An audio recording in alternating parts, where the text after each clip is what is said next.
Hi అండి, welcome to Missamma world. జ్వాలాదీపం.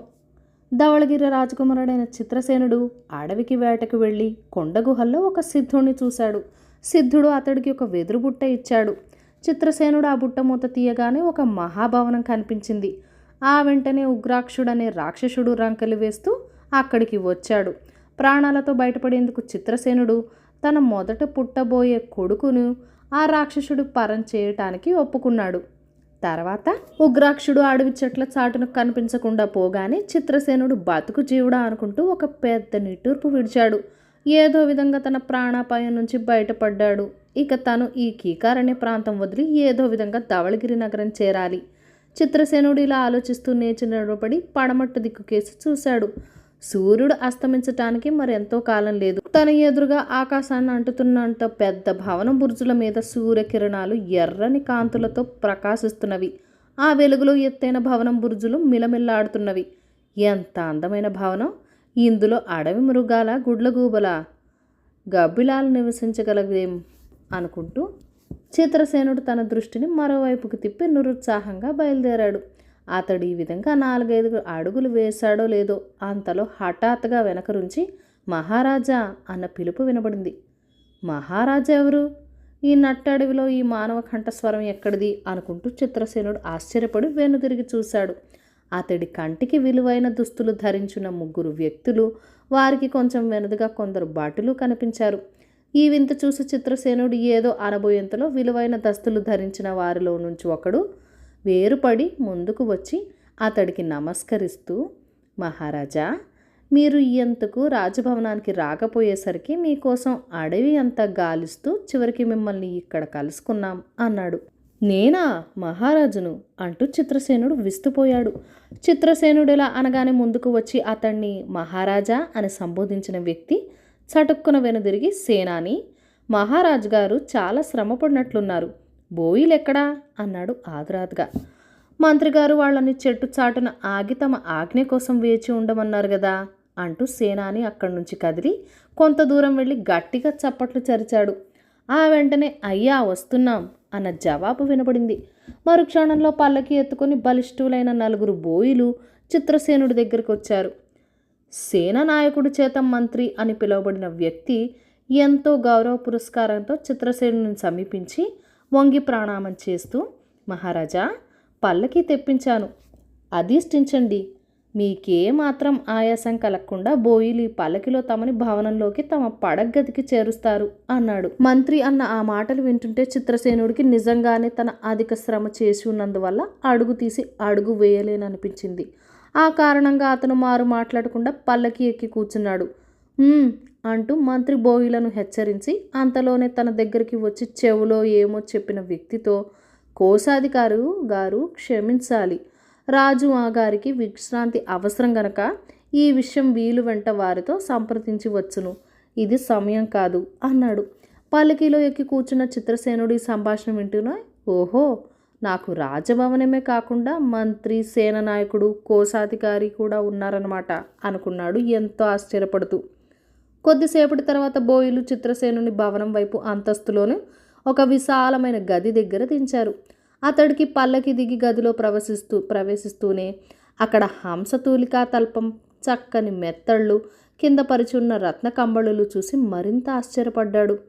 ఇది కళ లేక వాస్తవమా అన్న అనుమానం కూడా ఒక త్రుటి కాలంలో అతన్ని బాధించింది. ఇదంతా సిద్ధుడి మహిమ అనుకున్నాడు చిత్రసేనుడు.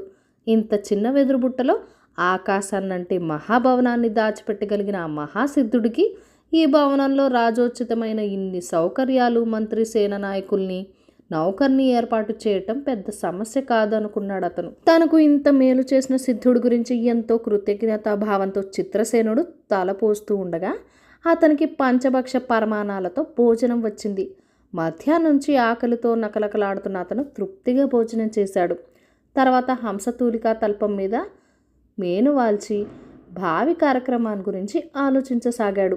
ఇలాంటి ఆలోచనలోనే చిత్రసేనుడికి నిద్ర పట్టింది.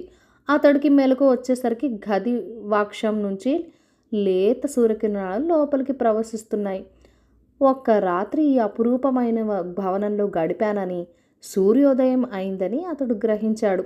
వెంటనే తల్పం మీద నుంచి లేచి కాలకృత్యాలు తీర్చుకొని గది నుంచి బయటికి రాబోయేంతలో మంత్రి వాకిటి దగ్గర తారసపడ్డాడు. మహారాజు గారు రాత్రి సుఖనిద్రపోయారనుకుంటాను. అనుమతి అయితే రాజ్యానికి సంబంధించిన ముఖ్య విషయాలు నివేదించగలను అన్నాడు మంత్రి. రాజ్యం గురించి కానీ దానికి సంబంధించిన వ్యవహార కాండ గురించి కానీ చిత్రసేనుడికి ఏమీ తెలీదు. ధవళగిరిని తండ్రి పాలిస్తున్నాడు. ఆయన తర్వాత సింహాసనాన్ని అధిష్ఠించవలసిన వాడు తన అన్న సూరసేనుడు. ఆ కారణం వల్ల చిత్రసేనుడు ఏనాడు పరిపాలనకు సంబంధించిన వ్యవహారాల జోలికి పోవటం కానీ వాటిలో ఆసక్తి కనబరచడం కానీ చేయలేదు. కానీ మంత్రి వాటి ప్రసక్తి తేగానే అతడికి చప్పున తన తల్లిదండ్రుల సంగతి జ్ఞాపకం వచ్చింది. తన అన్న సూరసేనుడు ఏ ప్రమాదానికి లోను కాకుండా ధవళగిరి నగరాన్ని చేరి ఉంటే తన క్షేమం గురించి తల్లిదండ్రులకు చాలా ఆందోళన చెందుతూ ఉంటారు.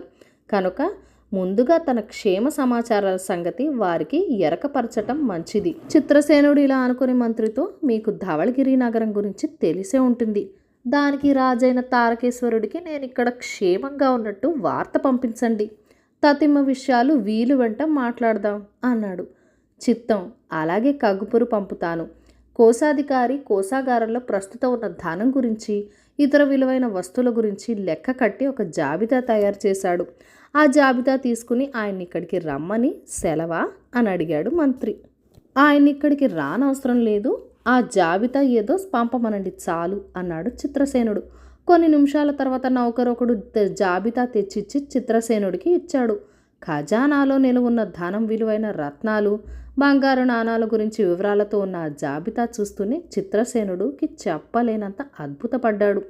ఇంత ధనం తన తండ్రి వద్ద కూడా ఉండి ఉండదని అతడు భావించాడు. ఆనాటి సాయంత్రం అతడు కోశాధికారితో కలిసి ధనాగారంలో ఉన్న అమూల్యమైన వస్తువులను, వేలనేలి రత్నాలను పరీక్షిస్తూ ఉండగా తన తండ్రి తారకేశ్వరుడు సపరివారంగా వచ్చినట్లు నౌకరొకడు వార్త తెచ్చాడు. వెంటనే చిత్రసేనుడు బయలుదేరి భవనం ముందుకి వచ్చాడు. కుమారుణ్ణి చూస్తూనే రాజు తారకేశ్వరుడికి ఎక్కడలేని సంతోషంతో అతన్ని కౌగిలించుకున్నాడు. నాయనా, మీ అన్న చెప్పిన దాన్ని బట్టి నువ్వు ఏ అడవి మృగానికో ఆహారం అయిపోయి ఉంటా అనుకున్నాను. కానీ నిన్నింత గొప్పగా శ్రీమంతుడిగా చూసిన నేను చాలా ఆనందపడుతున్నాను. ఇక్కడ నాకు తటస్థపడిన కొందరు ఉద్యోగులు చెప్పినట్టు నువ్వు నిజంగానే ఈ పరగణాకు రాజువా? ఈ అద్భుత భవనం నీదేనా అని అడిగాడు అమితానందంగా నవ్వుతూ. తండ్రి అడిగిన వాటికి చిత్రసేనుడు అవునన్నట్టు తలూపాడు. అయితే ఇంత గొప్ప పదవి ఇంత సునాయాసంగా నీకెలా లభించింది? పూర్వం ఈ రాజప్రసాదంలో ఉండేది రాజు ఏమయ్యాడు అన్నాడు తారకేశ్వరుడు ఆశ్చర్యంగా. ఆ సంగతులన్నీ ఏకాంతంగా ఉన్నప్పుడు చెప్తాను. నా కొలువులో ఉన్న ఉద్యోగులను వినకూడని రహస్యాలు చాలా ఉన్నాయి అని చెప్పాడు చిత్రసేనుడు రహస్యంగా. ఆ రాత్రి ధవళగిరి రాజు తారకేశ్వరుడికి గౌరవించేందుకు చాలా పెద్ద ఎత్తున విందులు, వినోదాలు ఏర్పాటైనాయి. వాటిలో రాజు ఉద్యోగులు, అడవిలో నివసించే వివిధ ఆటవిక జాతుల నాయకులు పాల్గొన్నారు. తమ రాజు ధవళగిరి రాజపుత్రుడని తెలిసినప్పుడు వారిలో ప్రతి ఒక్కరిలో ఎంతో ఆనందంతో ఆనందపడ్డారు. విందులు, వినోదాలు ముగిసిన తర్వాత చిత్రసేనుడు తన తండ్రికి ఏకాంతంగా అన్ని విషయాలు చెప్పాడు. సింహాలను చూసి తన గుర్రం బెదిరి కొండ ప్రాంతాలకి వెళ్ళటం దగ్గర నుంచి ఉగ్రాక్షుడికి తను చేసిన వాగ్దానం సంగతి కూడా అతడికి తెలియపరిచాడు. ఆ రాక్షసుడికి నువ్వు చేసిన వాగ్దానం నిలుపుకోవటం ఎలా? క్షత్రియుడు, అందులోనూ రాజు అయిన వాడెవడు తన ప్రథమ సంతానాన్ని ఆ విధంగా రాక్షసుల పాలు చేయటం ఏమాత్రం ధర్మసమ్మతం కాదు అన్నాడు తారకేశ్వరుడు. నాకింకా వివాహమే కాలేదు కదా. వివాహమై అందులోనూ మొదటిసారిగా మగపిల్లవాడిని కన్నప్పుడు వాడు బతికి పెద్దవాడై 18 ఏళ్ల వాడైనప్పుడు ఈ సమస్యలు ఉత్పన్నమవుతాయని అప్పటికి ఏదో తంత్రం చేసి ఆ ప్రమాదం నుంచి బయటపడవచ్చు అన్నాడు చిత్రసేనుడు. తారకేశ్వరుడికి కొడుకు మాటలేమీ అంతగా రుచించలేదు. అట్లా అని ఉగ్రాక్షుని నాశనం చేయటం సాధ్యమయ్యే పని కాదు. ఇవన్నీ ఆలోచించి చివరకు తారకేశ్వరుడు, నీ రాజ్యం ధవళగిరి రాజ్యపు ఎల్లలను ఆనుకునే ఉన్నది. ఏ పరిస్థితుల్లో అయినా సహాయం కావలసి వస్తే ఆ విషయం వెంటనే నాకు తెలియచే అన్నాడు. మర్నాటి ఉదయం చిత్రసేనుడు తండ్రిని సాగనంపి మంత్రులతో కలిసి తిరిగి తన భవనం చేరేసరికి అక్కడ గుంపులుగా కూడిన చాలామంది పౌరులు కనిపించారు. వాళ్ళు గొంతులెత్తి, మహారాజా, మమ్మల్ని కాపాడాలి. ఈ అడవిలో ఉన్న ఉగ్రాక్షుడు, వాడి సేవకులు లోగడ మా పశువులను మాత్రమే ఎత్తుకుపోయేవారు. ఈ మధ్య మనుషులు కూడా ఎత్తుకుపోవడం ప్రారంభించాడు అంటూ ఏడవసాగారు. ఉగ్రాక్షుడి పేరు వింటూనే చిత్రసేనుడు నిలవెల్లా కంపించిపోయాడు. కానీ అంతలోనే అతడికి ఎక్కడలేని పౌరుషం వచ్చింది. ఇప్పుడు తను నిస్సహాయుడు కాదు, రాజ్యం, పరివారం, సైన్యం గల రాజు. తన రాజ్యంలోనే ఉంటూ ప్రజలను నానా హింసల పాలు చేసేవాడిని ఎవరినైనా సరే హతమాల్చవలసిన బాధ్యత తన మీద ఉన్నది. అలాంటివాడు ఉగ్రాక్షుడైనా తనను మిన్నేందుకు వీలు లేదు. మీ పశువుల్ని, మనుషుల్ని ఎత్తుకుపోతున్నది ఉగ్రాక్షుడే అని మీకెలా తెలుసు అని అడిగాడు చిత్రసేనుడు. ఆ ప్రశ్న వింటూనే అక్కడ గుమిగూడిన పౌరుల్లో సంచలనం బయలుదేరింది. కొంతసేపటికి 4 పౌర నాయకులు ముందుకు వచ్చి, మహారాజా, ఉగ్రాక్షుడు కానీ అతడి సేవకులు కానీ పశువుల్ని ఎత్తుకుపోతుండగా చూసిన వారు చాలామంది ఉన్నారు. కానీ మనుషుల్ని అపహరించటంలో కళ్ళారా చూసిన వాళ్ళు మాత్రం లేరు. నరమాంసభక్షులైన రాక్షసులకు తప్ప ఇతరులకు మానవ మాతృల్ని ఆహరించవలసిన అవసరం ఎందుకు కలుగుతుంది అన్నారు. పౌరనాయకులు ఇచ్చిన ఆ జవాబు చిత్రసేనుడికి కొంత ఆశ్చర్యం కలిగించింది. పశువుల్ని ఎత్తుకుపోయే రాక్షసులు ఉగ్రాక్షుడి సేవకులే అయినా మనుష్యుల్ని మాయం చేసేవాళ్ళు మాత్రం వారై ఉండరనుకున్నాడు. సరే, మీ గూడాలకు వెళ్ళండి. 1-2 రోజుల్లో ఆ ఉగ్రాక్షుడిని, అతని అనుచరుల్ని అదుపులో పెట్టే పని నేను చూస్తాను అన్నాడు చిత్రసేనుడు. చిత్రసేనుడిలా అనగానే మంత్రి అతన్ని సమీపించి రహస్యంగా, మహారాజా, ఉగ్రాక్షుని గురించి దూతల ద్వారా విన్నాను. వాడు మహాభయంకరుడు అన్నాడు. చిత్రసేనుడు అక్కడి నుంచి భవనంలోకి వెళ్లేందుకు మెట్లెక్కుతూ, వాడు భయంకరుడే కావచ్చు, అలా అని ఆ రాక్షసుడు మన ప్రజల ధన ప్రాణాలు నష్టం కలిగిస్తుంటే చూస్తూ ఊరుకుంటామా? సేనానాయకుడెక్కడా అని అడిగాడు. ఆ ప్రశ్న వింటూనే వెనకగా వస్తున్న సేనానాయకుడు, మహారాజా అంటూ ముందుకొచ్చాడు. మన సైనికులెక్కడా? వాళ్ళు సుశిక్షితులు, ధైర్య సాహసాలు కలవాళ్ళేనా అన్నాడు చిత్రసేనుడు. సేనానాయకుడు కొంత ఆశ్చర్యం కనబరుస్తూ, వాళ్ళు శిక్షణ, ధైర్య సాహసాలలో మాట మహారాజా, కావాలంటే వాళ్ళు కొండల్ని పిండి కొట్టగలరు అన్నాడు. ఓ, ఆ కొండల్ని పిండి కొట్టడం బలంగా ఉన్న ఏ కూలివాడైనా చేయగలడు. నేను అడిగేది అది కాదు. అవసరమైతే ఉగ్రాక్షుడికి ఎదురు నిలిచి పోరాడే గుండె నిబ్బరం మన సైనికులకున్నదా అని నేను తెలుసుకోదలుచుకున్నాను అన్నాడు చిత్రసేనుడు. సేనానాయకుడు నిలువెల్లా కంపించిపోయాడు. తర్వాత తడబడే గొంతుతో, మహారాజా, ఆ రాక్షసుడు అంటూ అతను ఏవో చెప్పబోయేంతలో అతడు తత్తరపాటు గ్రహించిన చిత్రసేనుడు నవ్వి, సేనాని, నువ్వే ఆ రాక్షసుడి పేరు విని ఇంతగా వణికిపోతుంటే ఇక సైనికుల మాట చెప్పనవసరం లేదు. ఇంతకు వాళ్ళు నివసించే గూడాలెక్కడా అని అడిగాడు. సేనానాయకుడు ముందుండి పడమటి వైపున్న బురుజు మీద దారి తీశాడు. చిత్రసేనుడు అక్కడికి చేరగానే సేనానాయకుడు బాణం వేటు దూరంలో ఉన్న చిన్న చిన్న కొండల పొదలకేసి చెయ్యి చూపుతూ, మహారాజా, మన సైనికులు గుడారాలు నిర్మించుకునేందుకు ఆ కొండ ప్రాంతాన్ని చదును చేస్తున్నారు అన్నాడు. చిత్రసేనుడు దృష్టికి కొన్ని వేల మంది సైనికులు కనిపించారు. వాళ్లలో ప్రతి ఒక్కడు పలుగు పారా పుచ్చుకొని ఎగుడు దిగుడుగా ఉన్న కొండ ప్రాంతాన్ని తవ్వి పూడ్చి దాన్ని సమాతలంగా చేసేందుకు కష్టించి పనిచేస్తున్నారు. వాళ్లను చూస్తూనే చిత్రసేనుడు తన అర్థబలమే కాక చాలా అంగబలం కూడా ఉన్న రాజునని తెలుసుకుని గర్వపడ్డాడు. అతడు మనసులో ఇంత మేలు చేసిన సిద్ధుణ్ణి తలుచుకొని కృతజ్ఞతాభావంతో తల వంచాడు. మహారాజా, ఆ రాక్షస మూక మీద మన సైన్యాన్ని ఉపయోగించే ముందు మనం ముందు వెనకాల బాగా ఆలోచించవలసి ఉంటుంది అన్నాడు మంత్రి. మన సైన్యాన్ని ఆ రాక్షస గణం మీద యుద్ధానికి పంపాలని నాకు లేదు. నేనే స్వయంగా ఉగ్రాక్షుడితో మాట్లాడి చూస్తాను అంటూ చిత్రసేనుడు సేనానాయకుడి కేసి తిరిగి, అతడుండే చోటు నీకు తెలుసా అని ప్రశ్నించాడు. మన చారుల ద్వారా ఆ రాక్షసుడుండే కొండ ప్రాంతం తెలుసుకున్నాను మహారాజా, కానీ తమరు ఒంటరిగా వాడితో అంటూ నీళ్లు నమిలాడు సేనాని. నేను ఒంటరిగా అతడి కోటకు వెళ్ళటం పోవడం లేదు. అక్కడికి దారి చూపేందుకు నా వెంట కొంతమంది సైనికులు ఉంటారు. రాదలిస్తే నువ్వు రావచ్చు అన్నాడు చిత్రసేనుడు. మహారాజా, ఎంత మాట! మీకోసం నేను కాక ప్రతి ఒక్క సైనికుడు ప్రాణాలైనా ఒడిగొట్టడానికి సిద్ధంగా ఉన్నాం అన్నాడు సేనానాయకుడు. ఆ తర్వాత కొంతసేపటికి చిత్రసేనుడు కొద్దిమంది సైనికులను సేనానాయకుడిని వెంట పెట్టుకుని ఉగ్రాక్షుడు నివాస స్థానానికి బయలుదేరారు. ఆ రాక్షసుడు ఉంటున్న చోటు ఎరిగిన చార్లు కొందరు ముందు దారి చూపుతూ నడిచారు. సరిగ్గా మిట్ట మధ్యాహ్నం వేళకు అందరూ అడవిలో చాలా దూరం నడిచి ఉగ్రాక్షుడు ఉండే కొండ సమీపించారు. కొండ దిగున అడవిలో ఉన్న ఉగ్రాక్షుడు సేవకులైన కొందరు రాక్షసులు చిత్రసేనుణ్ణి అతడి వెంట ఉన్న పరివారాన్ని చూసి పట్టరాని ఆనందంతో పొట్టలు చెక్కలైలా నవ్వుతూ, ఆహా, ఈ నరమానవులు ఎంత బుద్ధిమంతులు! మనకు మన యజమానికి ఆహారమయ్యేందుకు పని కట్టుకొని ఇంత దూరం నడిచి వచ్చారు అన్నారు. మీ నాయకుడికి నేను వస్తున్నట్టు చెప్పండి, నా పేరు చిత్రసేనుడు అని చిత్రసేనుడు ఆ రాక్షసులకు చెప్పాడు. ఆ మాటలు వింటూనే రాక్షసులు మరింత బిగ్గరగా నవ్వారు. నరమాంసం అంతా ఒకే రుచి, నీ మాంసం ఎక్కువేమిటి? నీ దుస్తులు అవి చూస్తుంటే చాలా విలువైనవి కాగా కనపడుతున్నాయి. నువ్వు కొంపదీసి రాజువా ఏం అని అడిగారు వాళ్ళు. అవును, రాజునే, చిత్రసేన మహారాజును. ఇంకా అధిక ప్రసంగం చేస్తే తాట ఒలుస్తాను. ఇక్కడికి 4-5 మాడల దూరంలో అడవి మధ్య ఉన్న మహాభవనం సంగతి నీకు తెలుసా అన్నాడు చిత్రసేనుడు కోపంగా. ఆ భవనం పేరు వింటూనే రాక్షసులు తత్తరబిత్తరపడుతూ, ప్రభూ, మన్నించండి, మా నాయకుడు మిమ్మల్ని గురించి చెప్పాడు.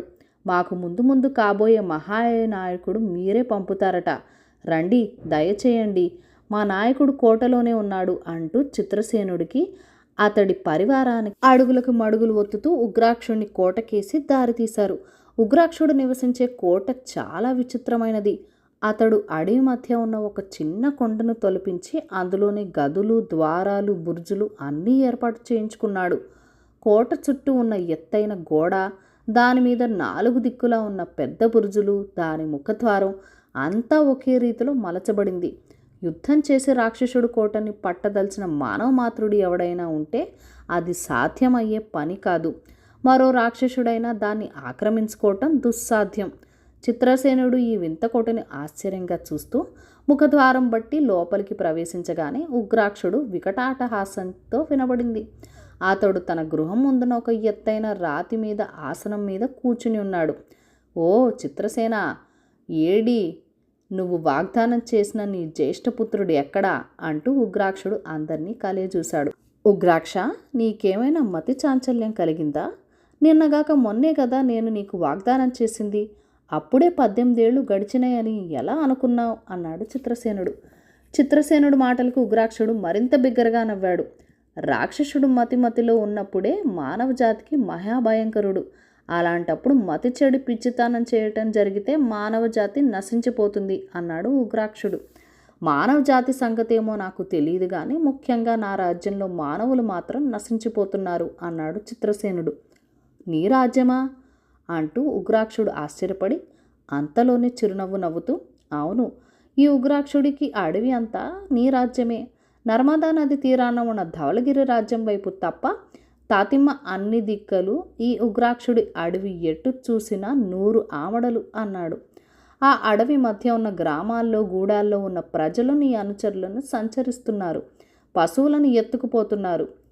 ఇది నువ్వు చేసిన వాగ్దానానికి విరుద్ధం. నన్ను హాయిగా ఈ ప్రాంతాన్ని పాలిస్తూ ఉండనిచ్చేందుకు అంగీకరించావు కదా అన్నాడు చిత్రసేనుడు. చిత్రసేనుడు మాటలు వింటూనే ఉగ్రాక్షుడు వెలవెలపోయాడు. ఏదో మాట్లాడబోయి అంతలోనే ఆగి తనకెదురుగా ఉన్న పెద్ద బండారాలకేసి చేయి చూపుతూ, అందరూ ఈ పీఠాల మీద సుఖంగా కూర్చోండి అని చిత్రసేనుడి కేసి నిస్పృహగా చూస్తూ, చిత్రసేన, నువ్వు పొరపడ్డావు. నీవు ఈ అడవి రాజ్యంలో జరిగే మానవ అపహరణలకు బాధ్యులు నా అనుచరులు కాదు అన్నాడు. నువ్వు కానీ నీ అనుచరులు కానీ మనుషుల జోలికి వెళ్ళటం లేదని నువ్వు నన్ను నమ్మించాలని చూస్తున్నావా ఉగ్రాక్ష అన్నాడు చిత్రసేనుడు కోపంగా. నా అనుచరులు అసలు మానవుల్ని తాకటం లేదని నేను చెప్పడం లేదు. ఏదో పండగకి పబ్బానికి ఒకణ్ణి అర ఎత్తుకుపోయి భక్షించి ఉండవచ్చు, కానీ గ్రామాల మీద పడి మనుషుల్ని ఎత్తుకుపోతున్న వాళ్ళు మరొకరు. వాళ్ళు రాక్షసుల కన్నా క్రూరులు, భయంకరులు అంటూ ఉగ్రాక్షుడు ఆగి సాలోచనంగా చిత్రసేనుడి కేసి చూస్తూ, జ్వాలాదీపం పేరు ఎప్పుడైనా విన్నావా చిత్రసేన అని అడిగాడు. అలాంటి పేరుగల ద్వీపం ఒకటి ఉన్నదన్న సంగతే నాకు తెలియదే అన్నాడు చిత్రసేనుడు ఆశ్చర్యంగా. అయితే ఈ రాత్రికి నువ్వు నీ అనుచరులు ఇక్కడ ఉండేటట్టయితే ఆ ద్వీపం నుంచి రాత్రివేళ ఆ అడవి ప్రాంతాలకు పోయే ఆ క్రూరుల్ని నీకు చూపెడతాను. వాళ్ళు బలంగా మా రాక్షసులకు తీసికట్టే, కానీ వాళ్ళు ఎక్కడి నుంచో భీకరమైన వింత మృగాలు. వాటికి రెక్కలు ఉండి ఆకాశంలో ఎగురుతున్నవి గనక పక్షులందాం. వాటికి ధాటికి తట్టుకునే శక్తి మాలో ఎవరికీ లేదు. అప్పటికీ ఆ జ్వాలా దీపం నుంచి వింత పక్షి మీద సవారీ వచ్చిన ఒకడిని ప్రాణాలతో పట్టుకున్నాం. కానీ వాడు ఏ కారణం వల్ల మర్నాటికల్లా చచ్చిపోయాడు. వాడి కంకాళాన్ని చూడదలిస్తే నా వెంటరా అన్నాడు ఉగ్రాక్షుడు. కంకాళాన్ని కాదు, నువ్వు చెప్పే మాటలు నిజమైతే ప్రాణాలతో ఉన్న ఆ దుర్మార్గుల్ని, వాళ్ళు ఎక్కి వచ్చే భయంకర పక్షుల్ని చూడాలనుంది అన్నాడు చిత్రసేనుడు. ఇందుకు సరే అన్నట్లుగా ఉగ్రాక్షుడు తాలూపాడు. ఇంకా ఉంది. ఆ తర్వాత ఏం జరిగింది? ఆ ఉగ్రాక్షుడు జ్వాలాదీపం నుంచి వచ్చే ఆ వింత పక్షుల్ని అది చూపించాడా? చిత్రసేనుడు ఏం చేశాడు అనేది మరిన్ని భాగాల్లో చూద్దాం. ఈ కథలను లైక్ చేయండి, షేర్ చేయండి. మన ఛానల్ని ఫస్ట్ టైం చూస్తున్నట్లయితే కనుక ప్లీజ్ సబ్స్క్రైబ్ చేసుకొని మీ సపోర్ట్ ఇవ్వండి. Thank you.